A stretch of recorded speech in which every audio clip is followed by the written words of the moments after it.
Në emër të lëvizjes bashkë uroj gjithë popullin shqiptar për festën për ditën më të rëndësishme të historisë tonë kombëtare. 29 nëntori është produkti i përpjekjeve dhe i sakrificave të brezave tërë të patriotëve të veprimtarëve të çështjes tonë kombëtare. Prej 28 nëntorit të vitit 1912 shumë çka ka ndodhur në historinë e popullit tonë.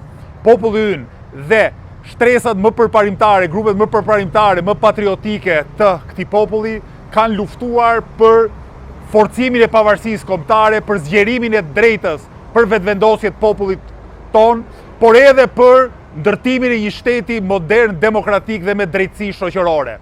Në shumë nga këto aspekte, fatkeqësisht, ne nuk kemi arritur ende të realizojmë aspiratat tona. Në Shqipërinë e sotme madje po vjen pikpyetje edhe arritje të mëdha të shoqërisë dhe të popullit shqiptar. Sot që flasim, sovraniteti territorial i Republikës Shqipërisë është i cënuar prej marrëveshjeve të ekstraterritorialitetit që qeveria në fuqi ka bërë me shtetet e huaja.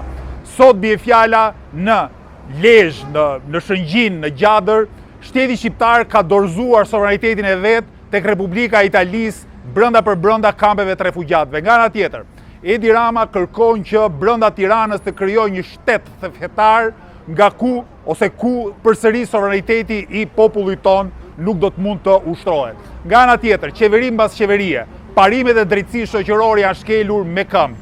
Sot ne nuk kemi edhe aq rrezik nga pushtues të jashtëm, sesa pushtues të brendshëm, oligarkët që kanë marrë të gjitha pasuritë tonë kombëtare, ka zënë portet, aeroportet, po shfrytëzojnë lumenjt në tokën tonë, e gjithçka, duke e lënë popullin ton, shoqërinë ton, jo vetëm të papron, por një farë kuptimi edhe emigrante brenda për brenda territorit të vet.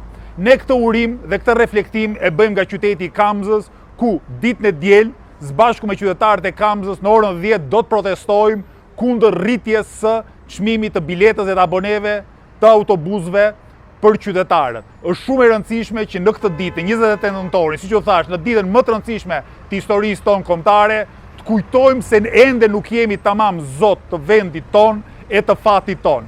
Prandaj, edhe një herë bashkë me urimin për 28 nëntorin, ftoj të gjithë qytetarët shqiptar të kërkojmë së bashku më shumë sovranitet, më shumë liri substanciale e më shumë drejtësi shoqërore.